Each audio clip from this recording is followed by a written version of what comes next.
Hello, good afternoon, and welcome to this second webinar from the Centre for Greening Finance and Investment, Nature Tech Collective, and Innovate UK Business Connect, focusing on green fintech.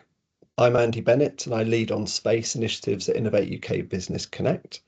And I'm pleased to be able to host this webinar today with you. Just quick housekeeping, you will be on mute during this webinar, but you are free to use the Q&A function, and if hopefully we'll have time towards the end of this webinar for these questions to be asked. So please do use that function. And if you have any other issues, you can use the chat to get in touch with the folks who are organising the webinar.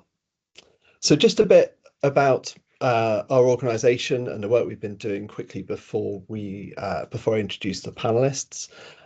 So Innovate UK Business Connect, we support innovators from across all sectors of the UK economy, from health, infrastructure, energy, transport and finance, and enabling technologies such as artificial intelligence, materials and robotics.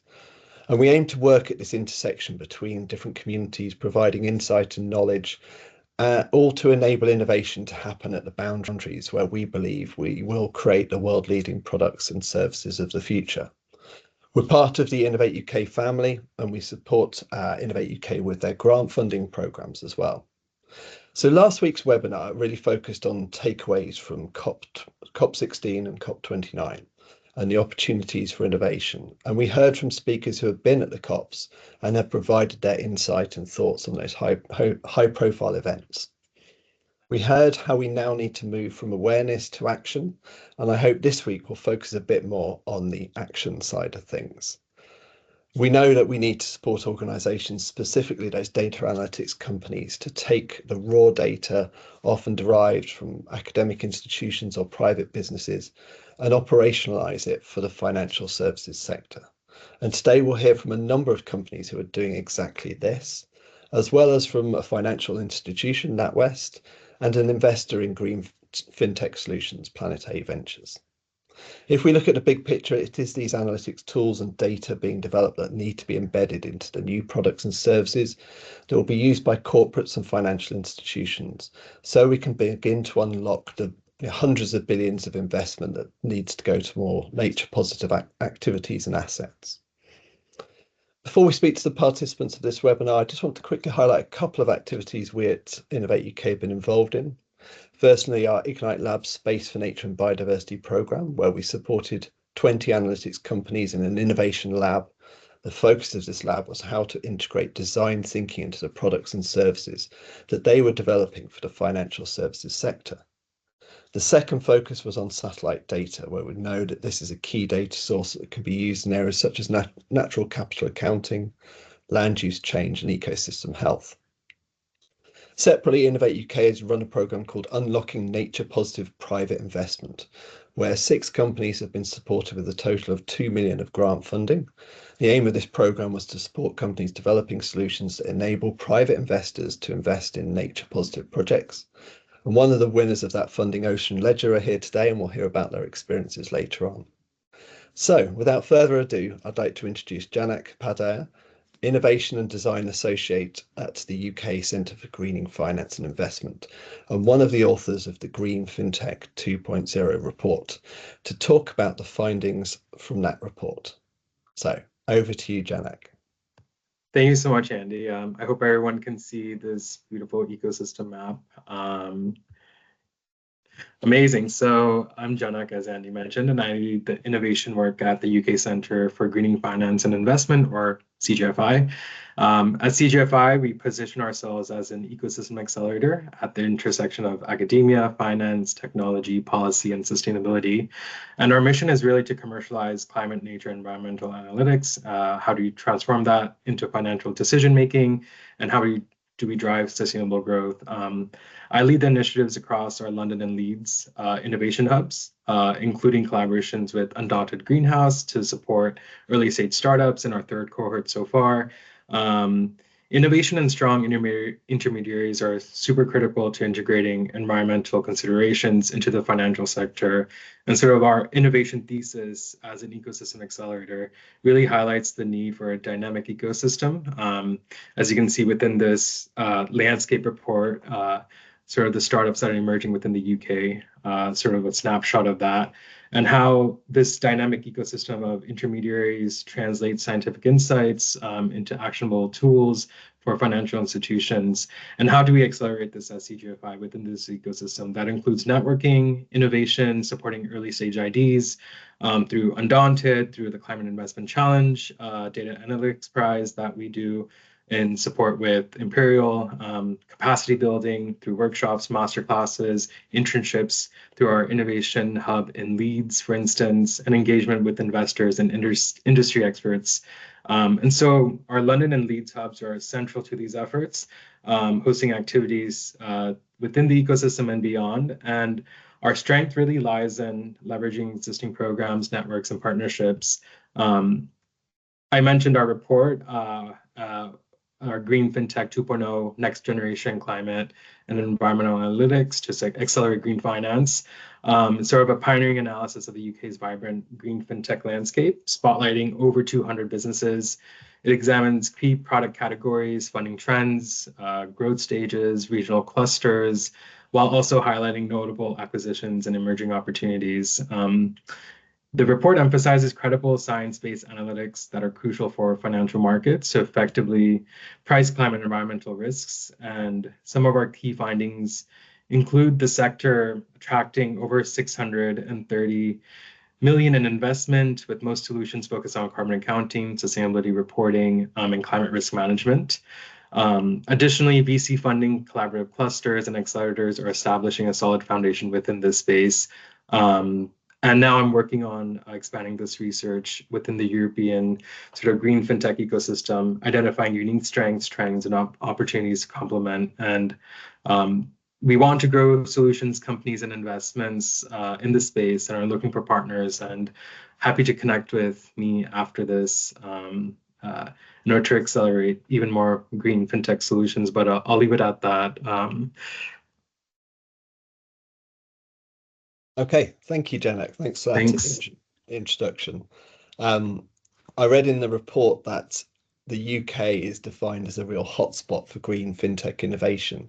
So maybe later on, after everyone has had a chance to speak, you could perhaps talk a little bit about that as well. So next up is Paula Palermo. She is the International Partnerships and Sector Intelligence Director at the Nature Tech Collective, and one of the other organisations that helped pull these webinars together. So Paula will talk a bit about her focus on nature fintech, as well as some of the other reports and activities that the Nature Tech Collective have been undertaking. So over to you, Paula. Thank you, Andy. And hi, everyone. It's a pleasure to be here today, and together with Janak and CGFI, we started the discussion about green fintechs from their side, and from our side, the research we are doing on nature fintechs. So that's how we came together with this webinar series, and also pushing these mapping exercises to be bigger and bigger, so we can understand what is happening actually in this interesting new market. I'm from Nature Tech Collective. Nature Tech Collective is a nonprofit member association. We have more than 160 nature tech solutions, and our mission is to close the nature finance gap, understanding that by full tracking adoption of nature tech solutions, which are technologies that apply directly to nature, we can help to flow the financial resources we need to fund what matters for our world. And today I'm here to share a bit about our nature fintech research, and also to host together with Andy and Janak this exciting panel. And I'm sharing my screen right now. Let's see. Can you see my screen? Great. So we understand in our research exercise from this year, nature fintech was a big topic for us, which is this combination of nature, finance, and technology. And this was one of the first efforts from our 4Ms methodology, which is here to interpret the nature tech market into different categories from different market participants' perspectives. So we started to map nature fintech solutions, what we are calling nature fintech solutions. There are these solutions that are nature tech, but applying directly to finance.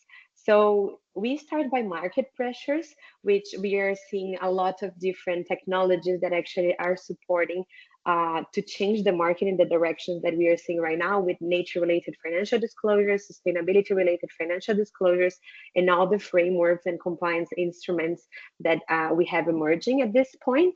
Also, after that, we see that okay, we have frameworks, but now we need measurement and monitoring solutions to actually understand what is happening on the ground.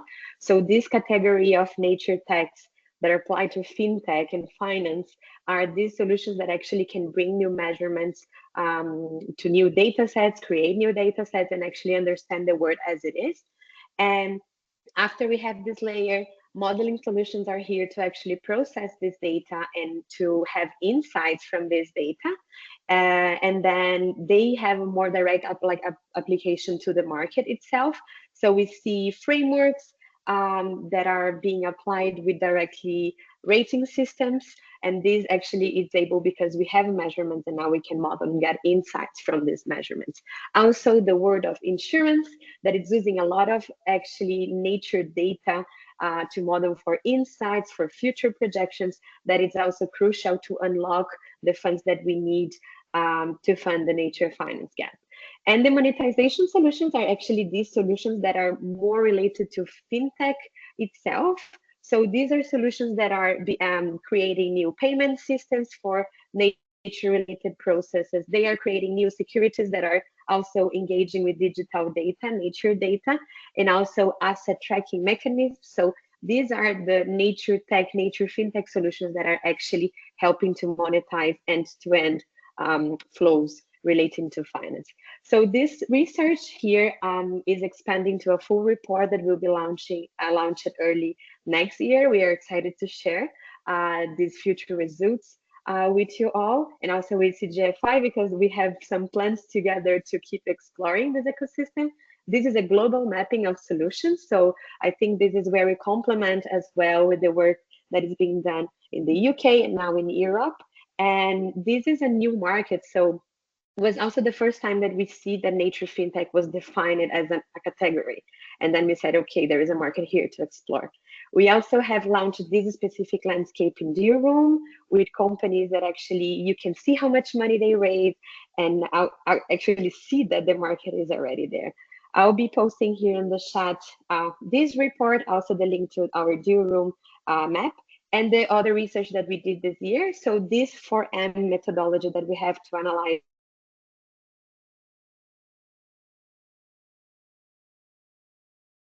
Have we lost Paula?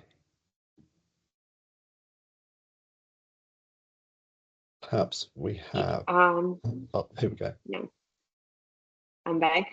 Sorry, I think we lost you dead just slightly, Paula. Okay, I wrap up. So we have other reports as well, which is the full taxonomy for the nature tech ecosystem, and also the nature tech report that was launched this year with KPMG, Nature for Climate, Climate Collective, Serena. And also we have a new market map on cattle tech that I'll be sharing the chat with you as well. This is part of all the research we've done in 2024 and much more to come in 2025 to actually create this unified body for nature tech. So I think that's all from my part, Andy. So back to you. That's brilliant, Paula. It always, I mean, first off, you've got an incredible resource there at the Nature Tech Collective, and for anyone working in this space, I thoroughly recommend going and taking a look at that. And yours and the map that Janak's produced as well always blows my mind how many people and companies are starting to develop solutions for nature fintech and green fintech. It's a really exciting space to be in. So thank you for that, Paula. So let's get into the companies that are actually now working and building analytics around nature. So first up, I'd like to introduce Kanika Chandaria, who is Head of Strategic Partnerships at Agreena. So Kanika, I'd like to tell us a bit about yourself and also the important area of regenerative agriculture that Agreena is focusing on, please? Yeah, absolutely. Well, first of all, thank you so much, for the platform and being a part of, this community and seeing, right, all the maps that you produce, which are super relevant, of course, right, for what I do in partnerships. But yeah, so I've been with Agreena for 6 months driving partnerships. And prior to that, I spent nearly a decade at BCG, where I co-founded BCG Green Ventures, really to try and, use our ecosystem and network to accelerate the net zero transition. Now, during that time, I had, the privilege of covering so many different sectors and topics, working with stakeholders from innovators to investors and, of course, corporates. And one topic in particular really, stood out to me for its impact potential, and that's regen ag. And the reason for that is it covers so much more than just climate mitigation. It taps into adaptation and resilience, nature and biodiversity, but also it's starting to touch upon human health topics, which are, topics that will only compound in importance over time. And before I jump into Agreena, perhaps like a little bit on why regen ag in the first place. Why does it matter? And most of you might know, right, that our food and agricultural systems contribute roughly a third of global greenhouse gas emissions, which is massive. And on top of that, the way that we have been farming today, industrial conventional farming practices, it's absolutely terrible for soil. So we're currently, eroding soils, which then contributes to the loss of biodiversity. It, creates really poor water management systems as well as pollution. So it's as bad, as it can get with the current trajectory that we're on. But regen ag is really about focusing and prioritizing soil health. And I like to think of the analogy as, healthy soil is similar to a healthy gut in humans, where it's teeming with life. It sequesters a bunch of carbon, and it doesn't rely right on synthetic inputs like fertilizer, which are of course devastating for the climate. So what Agreena actually does, we're the largest regen ag platform in Europe, and we really focus on 3 different pillars. So the first is around removing financial barriers for farmers who are looking to make the transition. Farmers, of course, right, have razor thin margins and have a lot to do, right, to make this transition, but they need all the tools that they can get to do it. Secondly, we actually monitor and verify the impact of all of the practices that they're doing at scale, using a combination of satellite imagery and AI to really predict, right, what the outcomes will be, but combining that with ground truth data from soil sampling and so on. And the last piece, which is really important, right, for plugging it into financial institutions, is being able to translate all of that farm level data into actionable insights that the ecosystem that can use, right? So this can be really important for hitting sustainability targets. It can be around building resilience within your customer and supplier base, and it can also unlock new growth opportunities. So I think with that in mind, we're super proud that we've been able to build an end-to-end solution. And today we cover, working with roughly 2,500 farmers across 20 countries and roughly 5 million hectares of land, which is about the total land of Denmark, which is where our HQ is based. So maybe I'll drill into actually why it's particularly important for financial institutions. And the reason that I see is that financial institutions are sitting on a massive opportunity because, yes, their emissions from a scope 1 and 2 perspective are relatively small, but when you think about financed emissions in scope 3, that's typically massive, right? So if financial institutions are able to use data to then, bake in sustainability terms into their financial products like loans, that really unlocks the potential for systemic change. But in order to take advantage of those opportunities, you of course need good data to understand what the opportunity is, what the risk is, how to underwrite that, but also, make informed decisions. So that's kind of really where we come in, because agricultural data is typically so complicated to understand. It's very fragmented, it's unstandardized, it's typically very, costly to collect, right, if you don't have these satellite imagery and AI enabled tools. So really what we're trying to do is translate high integrity data into better decision making, which is really about ensuring bankability of your client base. It's about meeting, growing sustainability demands from investors as well as customers, and also, right, showing that financial institutions can really be a leader in driving a greener and more resilient economy. That's awesome. Thank you, Kanika. You've given an incredible overview of what the problem around traditional agricultural systems, the future outlook, and how that then links to finance. Later on, I'd love to dig into the specifics around what financial institutions are particularly interested in the work you're doing as well. But for now, I want to introduce Thomas Fenal, from founder and CTO at Gentian. So Gentian were a participant in our Ignite Labs program that I mentioned at the start. So it's really great to welcome them back today to find out how they've been developing their tools for biodiversity monitoring and measurement. So Thomas, over to you to explain a bit more about yourself and the work that you're doing at Gentian. Thank you, Andy, and thanks for the opportunity. Hi, everyone. So yes, I'm Thomas. So at Gentian, our aim is really to empower organization to value the natural world. We are experts in AI, satellite imagery, and ecology, and we deliver actionable insights to do various things, but mainly the common theme is really to help protect biodiversity and to manage environmental risk. We do this by delivering various insights. So it could be a key biodiversity metrics, identification of opportunities for uplift, but also monitor progress on nature positive actions. We work currently already with various customers. So with local authorities, for instance, we help them enhance ecology, but also identify and be more resilient to climate risk. Our data can transfer into flood risk reduction, promoting nature-based solution, and being able to identify very quickly the baseline of a nature-based solution, and being able to also identify opportunities where to add more nature-based solutions. So for instance, it could be a sustainable urban drainage system, it could be green roofs. So our technology allow to very quickly identify these opportunities. But we work also with organizations who need to report more and more, not just on carbon, but also on biodiversity. We work also with different companies who have more and more some constraint linked to regulation. So in the UK, we have the biodiversity net gain regulation, but there are various other regulations either already in place or in the making worldwide, which generate a need for this sort of data.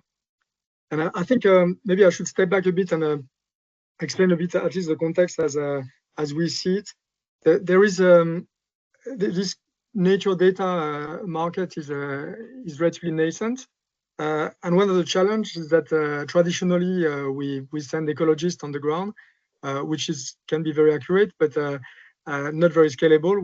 We all need to become ecologists to collect the data that is needed.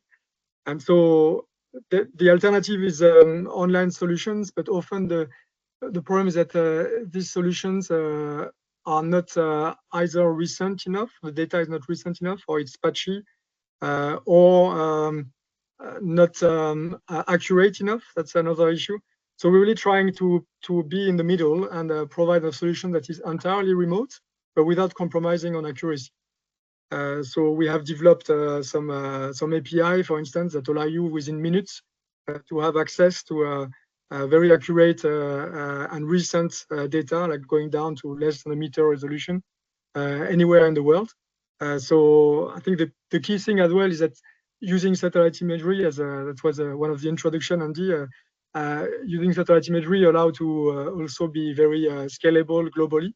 So we're already working with a few organizations in Asia and in North America, having focused on the UK first. And I think that's one of the change compared to when we were in the program in March with in the Ignite Lab program with yourself, Andy.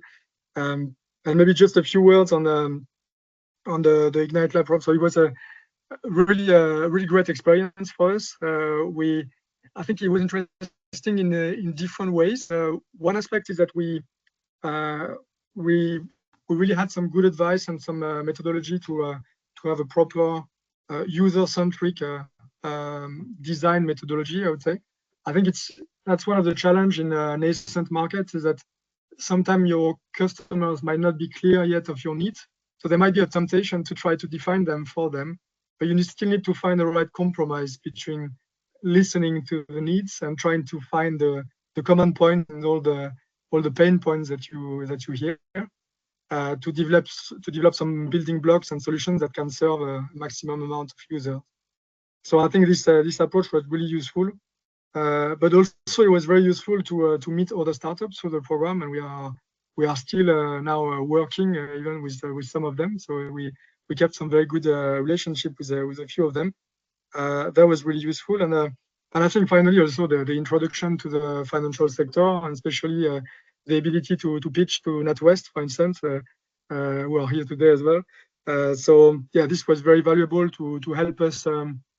I guess adding some layers on top of our data to answer the general question. So what? It's good to provide data about nature, but it's not enough. I think the monetization, for instance, is an aspect that's important. But there are other angles that can be put on top of our data, and it brings more value to customers. So I think this was really useful in this experience with Ignite Lab.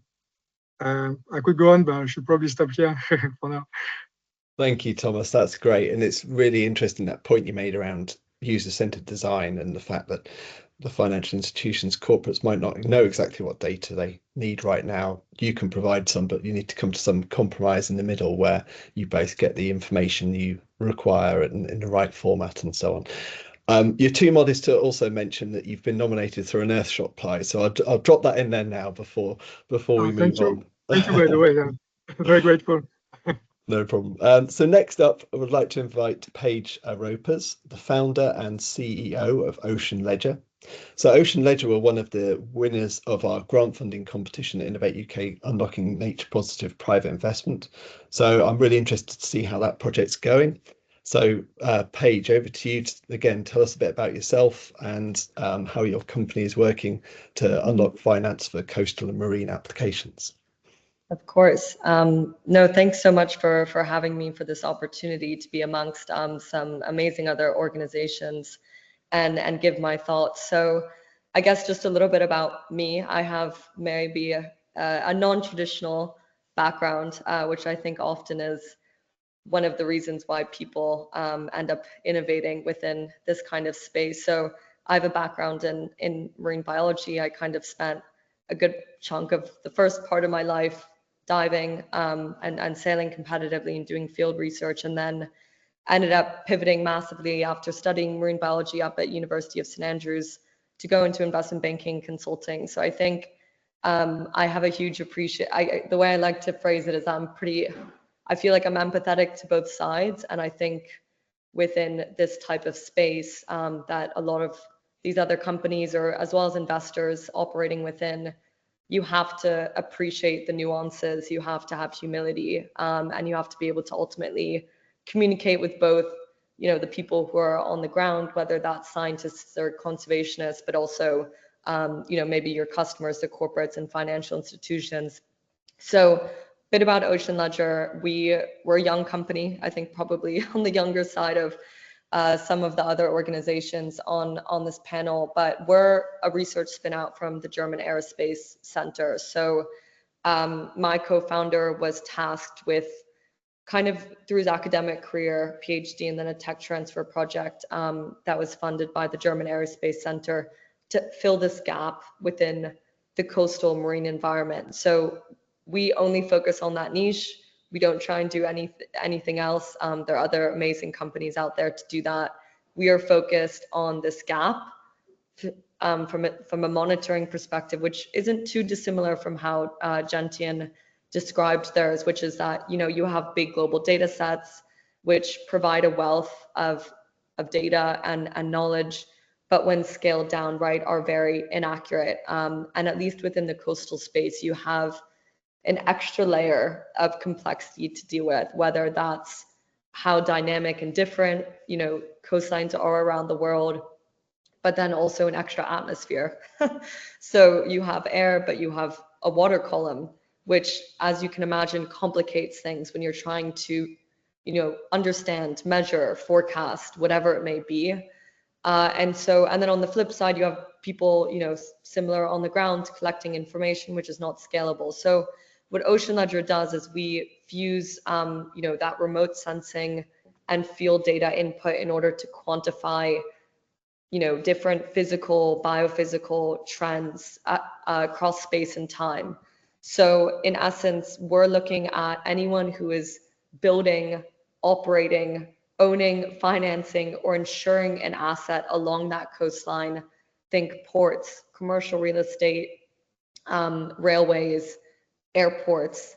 And what we do is we use the Earth observation angle to look historically at shoreline change, at underwater topography, bathymetry, and quantify, ecosystem change as well. So what is the protective powers of having ecosystems underwater or mangroves, and how does that influence what the risk will be in the future? So that could be flood risk, right, or sea level rise, any kind of information or insight for people to be able to then say, okay, how do we mitigate our impact on natural ecosystems, or invest in nature-based solutions by quantifying the natural capital?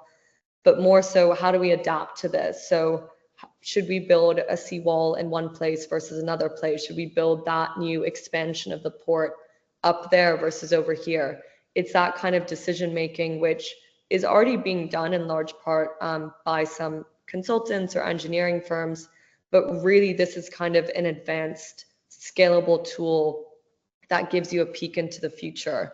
And from an insurance perspective, it's really just another risk factor, historical observational information for them to set a baseline on coastal risk and understand, okay, property A versus B is going to be more at risk, right? So we can factor that into the underwriting, but also risk management side of the business. And I think from, through Innovate UK, a huge part of what we're focusing on now is, as with many other companies, right, is one, okay, how do we scale the product that we're doing, but how do we ensure that it remains robust, right?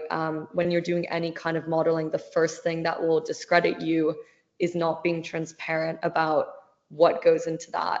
Everything from, the aggregation bit of data to the processing to how you're doing performance metrics. So that's a hugely, hugely important thing for us to focus on and really embed in at the data layer, at the product layer, at the client communication layer from the start. And as you can imagine, any insurer, financial institution is going to care a lot about that. Equally, people who have the assets on the ground.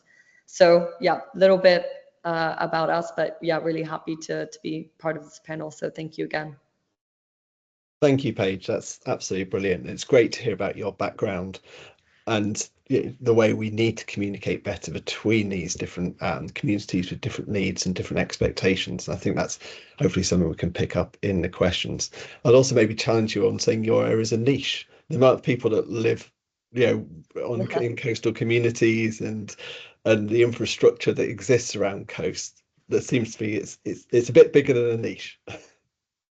It is. It's trillions. There you go. Good to hear. Thank you for that, Paige. So next up is Glen Delaney. He is Director of Partnerships at Earth Economics.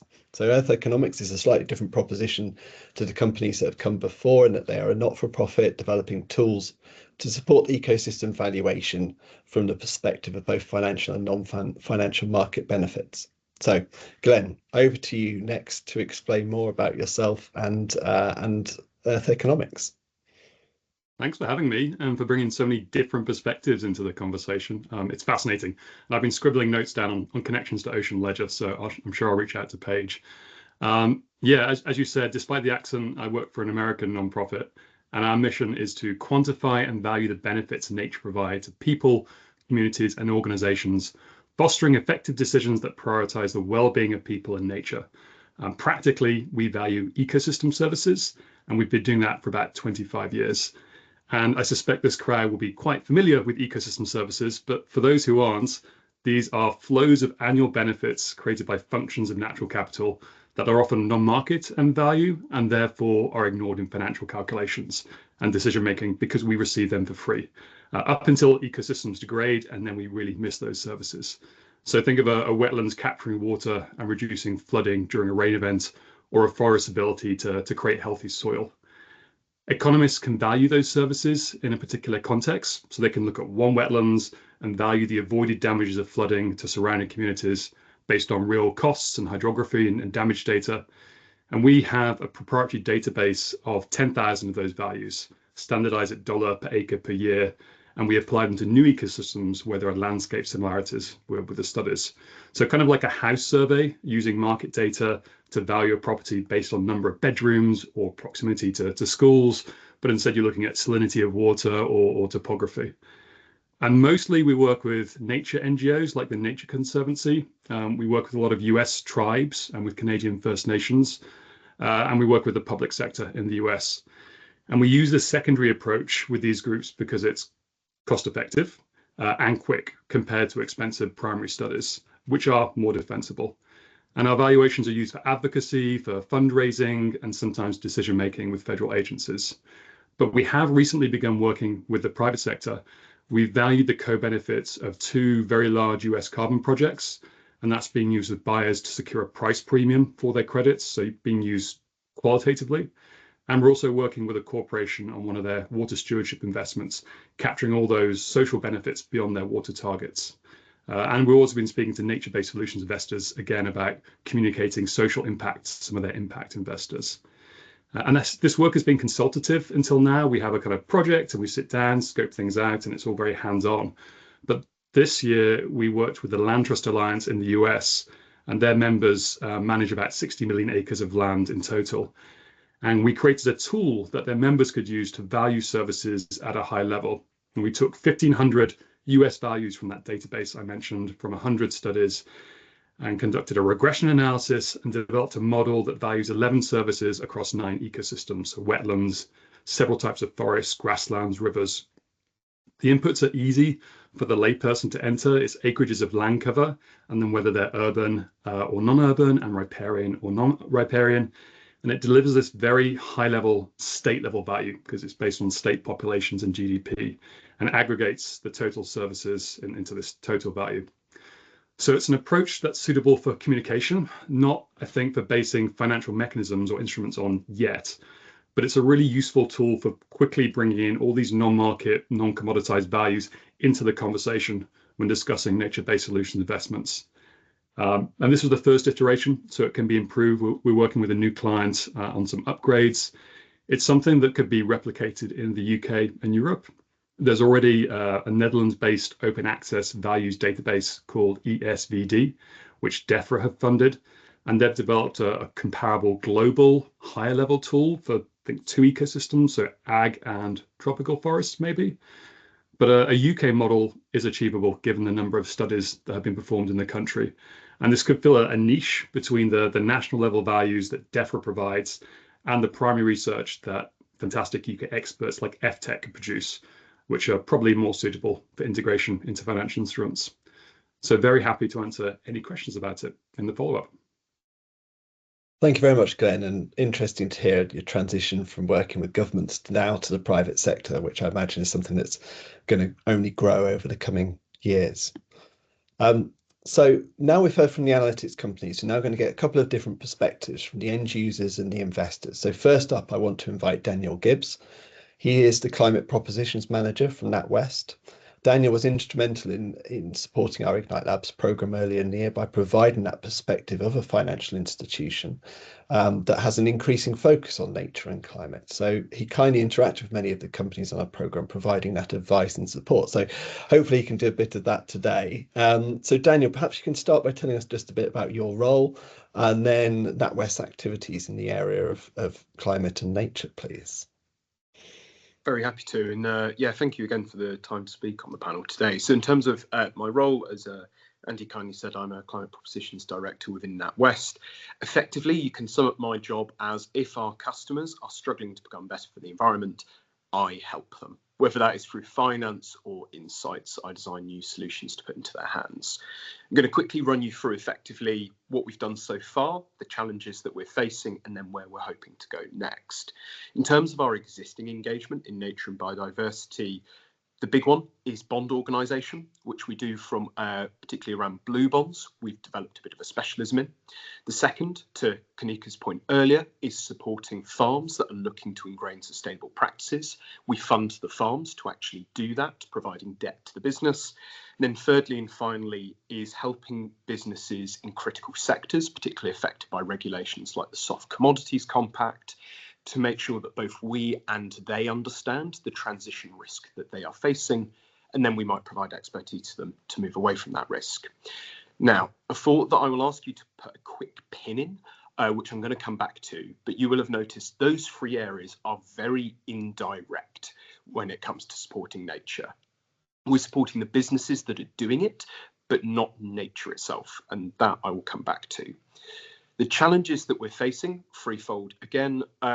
Firstly, year on year, we are seeing more and more businesses entering our restructuring and our support services because they did not do climate scenario modelling.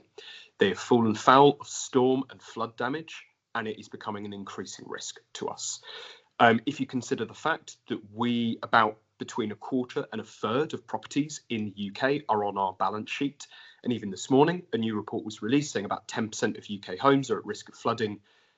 The order of magnitude we're talking about is tens to hundreds of billions that are at risk on our balance sheet alone. The second point that I wanted to flag as well is actually the way that funding works, or debt will work from an organisation like ours for businesses trying to do the right thing, doesn't work at the moment for people working on nature and biodiversity. Because often it's about risk abatement, those gains are long term. But if someone were to take funding from us, they're going to see a dip in their cash flow in the short term to actually repay that. That's going to put them in a worse financial position now, although it gets them better later. So it's not attractive to people.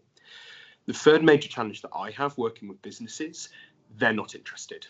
To put it bluntly, there was some recent research released by the Joint Nature Conservation Committee.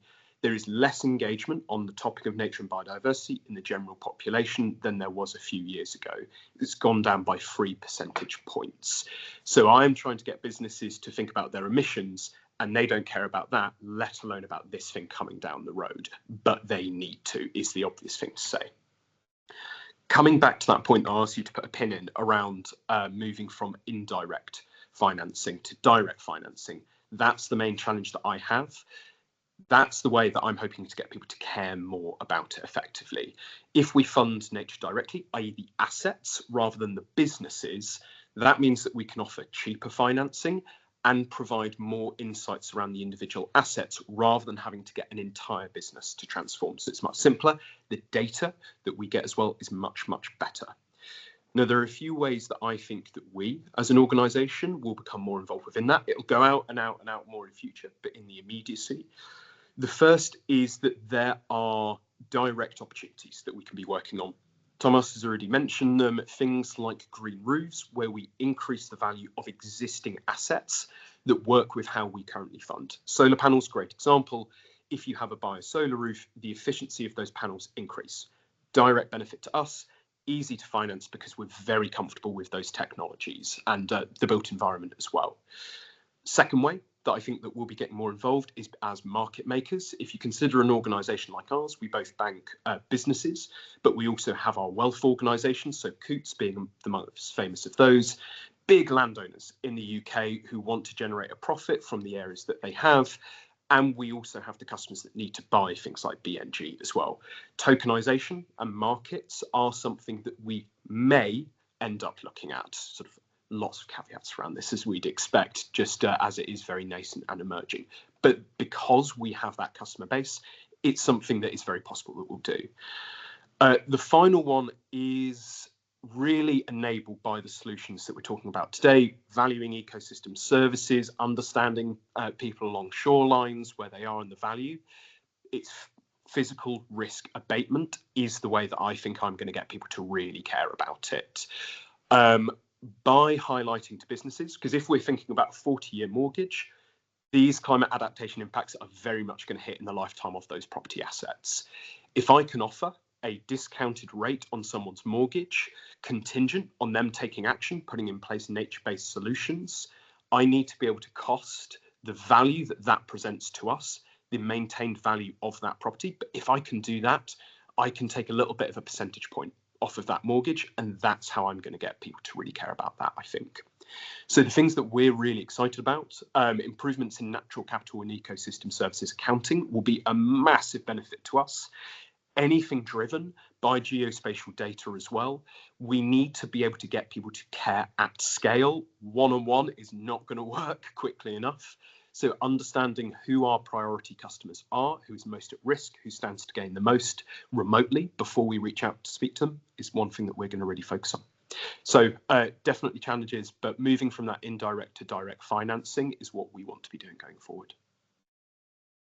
Lovely. Thank you, Daniel. As ever, very insightful comments there on the needs of NatWest in terms of those indirect and direct opportunities. So thank you for that. Now, our final speaker in the panel is Lena Thiede. She is co-founding partner at Planet A Ventures, and they take a science meets business approach to venture capital, investing in companies who are tackling the global challenges such as climate change and biodiversity loss. So Lena, over to you again. Please tell us a bit about yourself, your background, and Planet A Ventures and its approach to private investment in this space. Thank you. Yeah. Thanks, Andy, and hi all.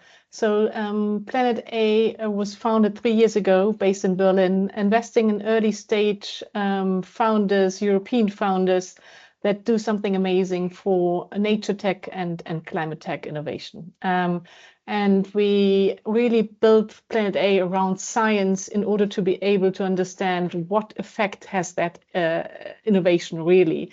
Is it really part of the solution, or is it just part of the nonsense? And we do see a lot of nonsense out there as well. And when I look at the broader climate fintech sector, that obviously has attracted substantial VC funding over the last couple of years. But then when we narrow it down on biodiversity and nature fintech, that is very much still in its nascent stages, although it is experiencing increasing interest from VCs.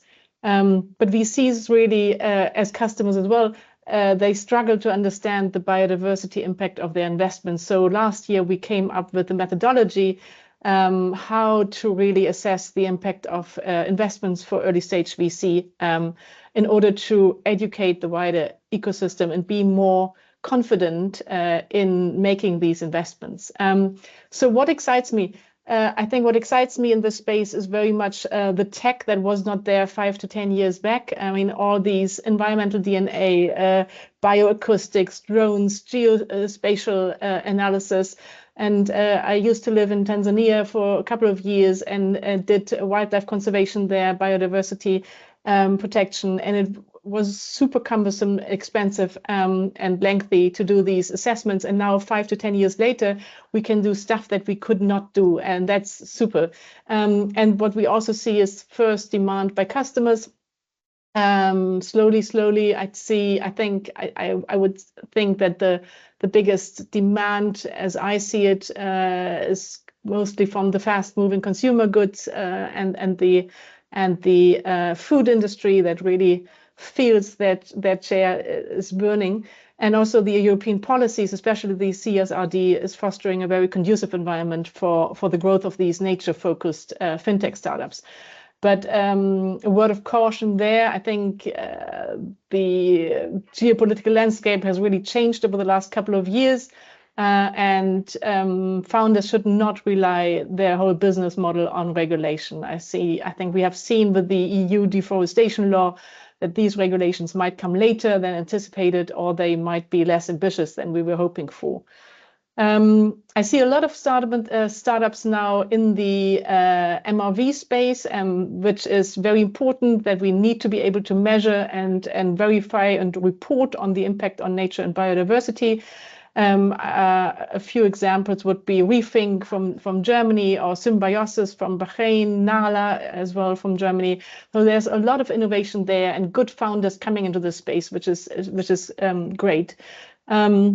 What I find especially exciting is startups that take it one step further, really to try to make nature investable and really develop these financial instruments linked to nature-backed assets.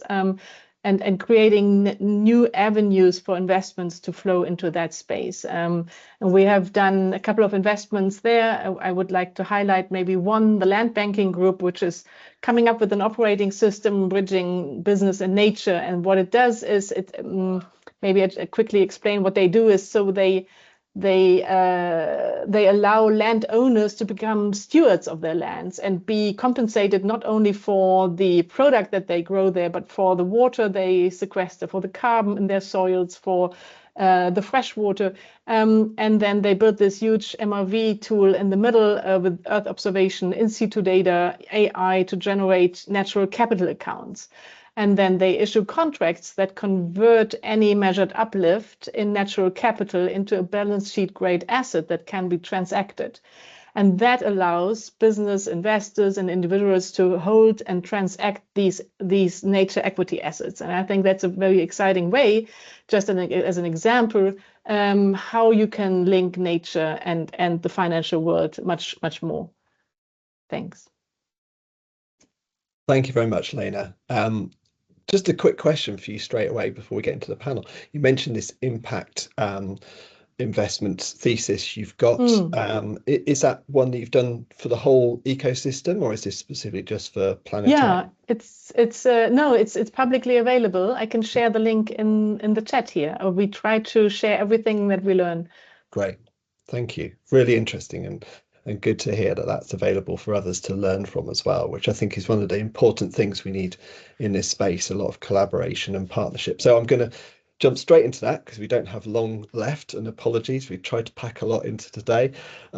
So one of the things we identified, which was an issue in this space, is this lack of trust and transparency in some of these novel data sets that are being created around the nature space. So I just wonder, anyone from especially the analytics companies, perhaps, can you talk a bit about the customers and partners you're working with to develop your innovations and how you're working to overcome that issue? Maybe Kanika, you could chip in there first. Yeah, definitely. So, I mean, like maybe one of the examples that we're working with. So I think like this issue of trust is a huge thing, right? And MRV, as Lena alluded to, it's been a really growing space. And I think like historically, we've seen a lot of solutions that are perhaps like only focused on what's happening right beneath the soil by soil sampling. And now you're starting to see interesting use cases with remote sensing and satellite imagery.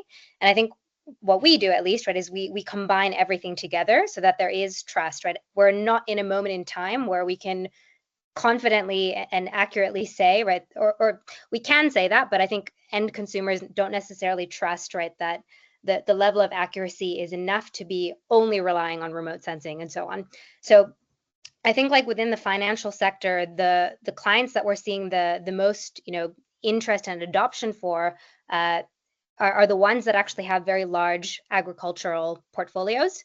So if I take the example of like Raiffeisen Bank, so this is a bank in across Europe, but we're partnering particularly with their Ukrainian arm because of course, right, like Ukraine has been devastated by the war. There's been huge impacts in terms of the environment there.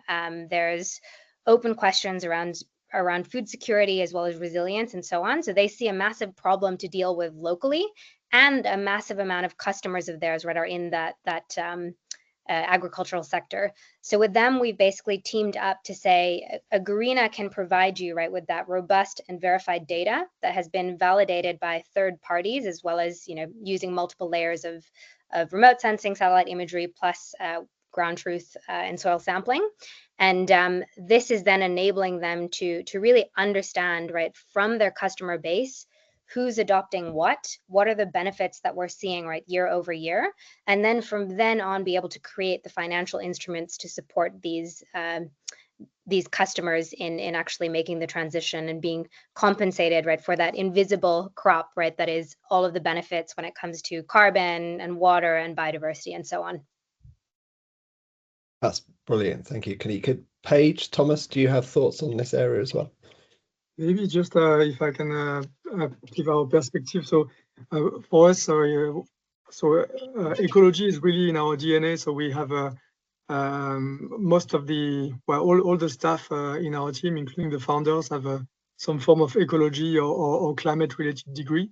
which help us really being expert ourselves in what we deliver and being able to have some sort of quality check internally already. The other thing as well is we're trying to seize any opportunity we have to ground truth our data. So every time we have a possibility to survey an area that has already been surveyed around the same time by ecologists on the ground, we take this opportunity to compare and have some spot check. And I could also mention, so we've done a lot of work with the European Space Agency. We won 2 tenders with them, and this has helped us also in terms of verification, at least to validate and make our methodology to develop our product more robust. So that's another way to bring some quality. And finally, every time we develop into a new sector, we try to identify some organizations, charities who are experts in the domain.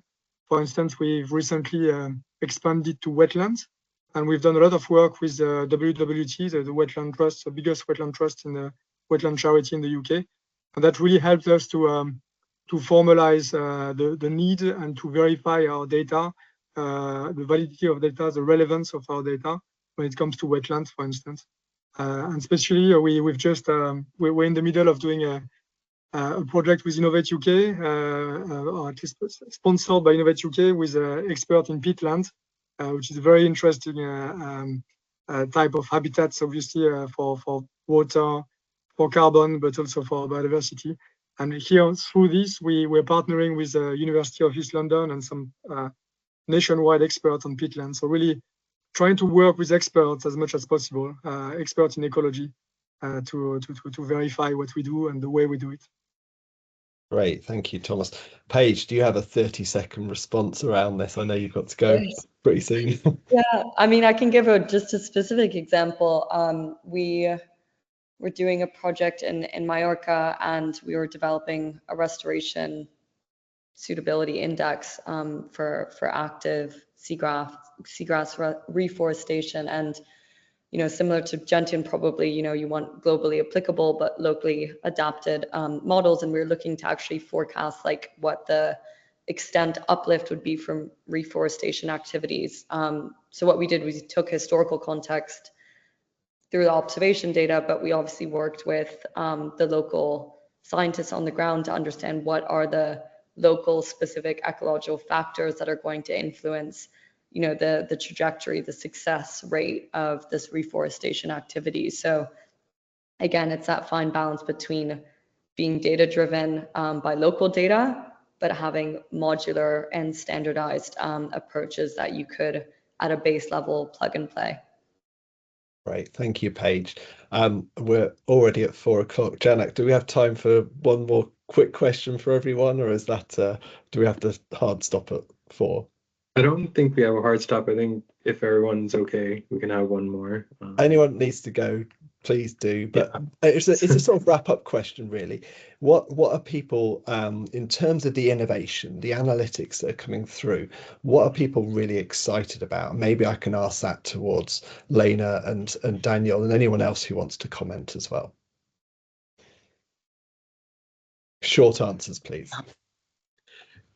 Very short answer. The ability to tell me where my customers are. I think for innovators on this call, don't underestimate or don't overestimate how much organizations like us actually know where people are, with a postcode, an address to send letters, but often not much more. So tell me where they are, tell me the value of their property and how that's going to change due to climate, and you're onto a winner if you can do that. Yeah. Fantastic. That's that asset location piece that I know I've heard many times before. Lena, do you have any thoughts? Yeah, I'd say just make any biodiversity impact visible and measurable. I think don't get too granular. I think a lot of customers just really need to take their very first baby steps, and they don't need that granularity that a lot of founders think that it's necessary, but just start the journey. That's more important. Yeah. Thanks. Yeah, it's a great message. Glen, Paula, do you have any really exciting innovation areas that you want to see coming on board? I think the sophisticated national capital accounts that can be used by people and companies. So the US has taken the approach of more rigor versus rolling things out quickly, and there are pros and cons of that. But they'll be really sophisticated. And then innovative financial mechanisms. So I was going to mention the Forest Resilience Bond, but I've just spotted Tanya Briqueno on the call, who's Intrinsic Exchange Group's chief economist. And so they're doing interesting things, trying to create natural asset companies that can be registered on the New York Stock Exchange. So different ways of thinking of connecting nature's value to beneficiaries and people who will pay for those benefits. Yeah, such an important innovation area, not just the data side, it's those financial instruments as well. Paula. Yeah, I'm excited to see actually all you guys coming to the market, like really big for us to solve all the issues we have with nature data and nature tech. And also I'm originally from Brazil, so I would love you guys to actually act there in this region, a special region. We'll probably meet next year at COP there. You are all invited to come at least to see around what is happening. But what I really want to see is all these solutions actually taking scaling and actually solving the problems for us to be able to close this finance gap, which is huge, and fund what matters for our planet and also our communities and the world. So that's my expectations, Andy. Brilliant, thanks, Paula. And any final comments from you, Janak? Yeah, I think reiterating what Paula said in terms of like closing the finance gap with early stage funding, private capital dynamics, the challenge of blended finance, I'm always looking into that as well, remains underutilized, I think, in the green fintech and now nature fintech space. So how do we sort of close the gap in that space and better integrate with VCs to create hybrid funding models? And that's something I'm looking at in terms of like in the innovation space, and of course with the brilliant work that all our startups and even our NGOs doing on this panel. So definitely looking forward to everyone in terms of their product innovation, scaling, and seeing where it goes in the next phase. So yeah. Thank you very much, Janak. So I think that leaves it with me just to thank all the panelists for giving up their time and providing some great insights, and some of the companies that are working in this area. So exciting to see what they're doing as well. And thank you to everyone who's joined this afternoon. The recording will be made available for those who couldn't join, or if you want to rewatch it at some point. And yeah, I wish you a festive break and hopefully interact with many of you in 2025. Thank you. Thank you very much. Thank you so Thank much. you. Thank you. Thanks so much. Thank you.